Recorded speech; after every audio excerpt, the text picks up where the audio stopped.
को कैसे इकट्ठा कर रहा है। अरे उन नेताओं को कहना चाहता हूं और उन लोगों को भी मैं कहना चाहता हूं जो मेरे ऊपर टिप्पणियां कर रहे हैं, जो कह रहे हैं नरेश मीणा समाज की बात करता था, कहां मर गया। नरेश मीणा तो यही खड़ा है। नरेश मीणा तो डूंगरी बांध में जब सर्व समाज का मामला था, क्षेत्र गांव के सर्व समाज को उजाला जा रहा था, तब सबसे आगे खड़ा होकर उनकी लड़ाई लड़ने के लिए तैयार था, उनके लिए जेल जाने पटरी रोकने के लिए तैयार था। लेकिन जब तुम मुझे रोक रहे थे, जब मैं सबके लिए लड़ रहा था, तब तुम रोक रहे थे, कह रहे थे नरेश मीणा का पूर्वी राजस्थान में क्या काम। और 2 दिन पहले जो कह रहे थे नरेश मीणा का पूर्वी राजस्थान में क्या काम, जो 2 दिन पहले कहते थे नरेश मीणा अपनी सीट देके अपनी सीट पर काम करे, एमएलए बने, चारों तरफ घूमने की क्या जरूरत है, क्यों घूमता है। और आज वो लोग कह रहे हैं नरेश मीणा चुप क्यों बैठा है, पानी का मामला चल रहा है। मैं उनसे कहना चाहता हूं, मेरा भी मन मचलता जब इस तरह के आंदोलन होते हैं, मेरा भी मन मचलता जब इस तरह के आंदोलन होते हैं। लेकिन मैंने बहुत बड़े बड़े आंदोलनों में भाग लिया, आरक्षण के आंदोलन में भाग लिया, कई आंदोलनों में भाग लिया। परिणाम भी मैं जानता हूं। जब 2 समाजों को लड़ाया जाता है, जब 2 जातियों को लड़ाया जाता है, तो उसके दुर्गामी नुकसान होते हैं। दुर्गामी नुकसान हुए, आरक्षण का लड़ाई चली, वो सब निपटारा अपने आप निपटारा हुआ, संवैधानिक तरीके से उस आरक्षण की लड़ाई का निपटारा हो गया।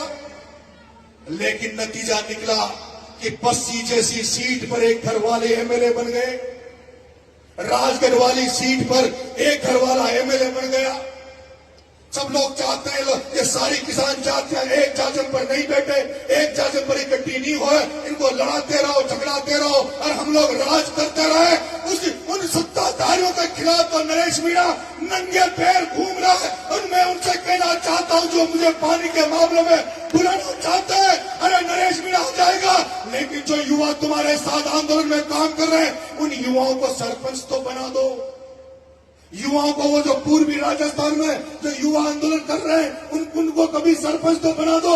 जब चुनाव का समय आता है, तुम उन्हीं लोगों को वोट देते हो जो गद्दियों पर बैठे हैं, उन्हीं के बच्चों को बनाओगे। कुर्बानी देने का नंबर आए, बलिदान देने का नंबर आए, तो नरेश मीणा जैसों की कुर्बानी मांगते हो, तब चुप हो जाते हो और चुनाव आने के समय कहते हो कि नहीं नरेश, तेरे लिए यहाँ जगह नहीं है, तेरे लिए यहाँ जगह नहीं है, तू तो तेरे क्षेत्र में जा।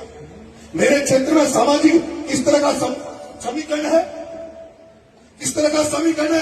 छपरा चुनाव लड़ा 35,000, 3 लाख वोटों में, 3 लाख वोटों में केवल 35,000 समाज के लोग थे। मुझे 45,000 वोट दिए। मैं धुनने देता हूं दूसरे समाजों को जिन्होंने मेरे पे भरोसा किया।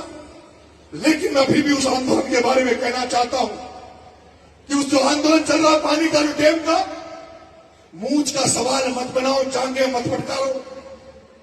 अगर जब तुम मूंछ का सवाल बनाते हो, जांगे फटकारते हो, एक दूसरे को चैलेंज करते हो, तब मुझे लगता है कि तुम्हें पानी नहीं चाहिए, तुम्हें पानी नहीं चाहिए। तुम तो राजनीति कर रहे हो, तुम तो राजनीति रोटियां सेक रहे हो। अगर तुम्हें पानी चाहिए तो हाथ जोड़ो, कहो कि हम भी किसान हैं, तुम भी किसान हो, तुम भी पड़ोसी हो, पड़ोस में रहना है, एक पेड़ पे रहना है, 7 बार रहना है, जिंदगी भर साथ में रहना है। उनसे कहो और मुझसे कहो, मैं जाऊंगा भीख मांगने, मैं जाऊंगा भीख मांगूंगा कि मेरे भाइयों के लिए पानी दे दो। लेकिन ये भी बात सही है कि पानी सबको मिलना चाहिए।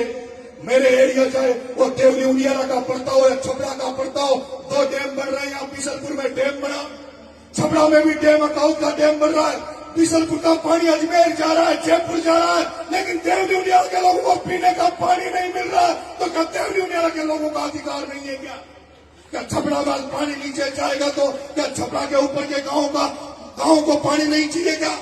अगर ऊपर वाले पानी मांग रहे तो सरकार को लिफ्ट लगानी चाहिए, पानी देना चाहिए। नीचे वालों को पानी चाहिए तो सरकार को आगे आनी चाहिए। लेकिन जिस तरह से दोनों जातियों के नेता, भड़काऊ नेता, जहरीले नेता एक दूसरे को चैलेंज कर रहे हैं, उनसे मैं कहना चाहता हूं, पानी भजन लाल से मांगो। मुख्यमंत्री बीजेपी का मुख्यमंत्री बेटा, उस भजन लाल से लड़ो। अगर तुम भजन लाल से लड़ोगे, बीजेपी की सरकार से लड़ोगे, तो मैं तुम्हारे साथ खड़ा हूं, मैं तुम्हारे साथ खड़ा हूं। लेकिन 2 समाजों में लड़ाई के बीच में द्वेषता फैलाने नहीं आऊंगा। नहीं आऊंगा, चाहे मुझे समाज बहिष्कृत कर दे, मुझे मंजूर है, लेकिन दो समाजों को लड़ते हुए नरेश मीणा नहीं देखना चाहता।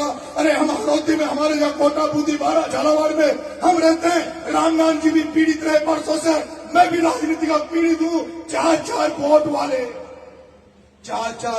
वाले हमारा हनन कर रहे हैं, हम पे राज कर रहे हैं, क्योंकि हम लोग अभी तक लड़ रहे हैं, आपस में भिड़ रहे हैं। मैं तो यही चाहता हूं कि हाड़ौती का किसान जातियां, चाहे वो गुर्जर हो, चाहे वो माली समाज हो, चाहे मीणा समाज हो, चाहे लोटा समाज हो, चाहे बंजारा समाज हो, चाहे भील समाज हो, सारे किसान जातियां एक चार्जर पे नहीं आएगी।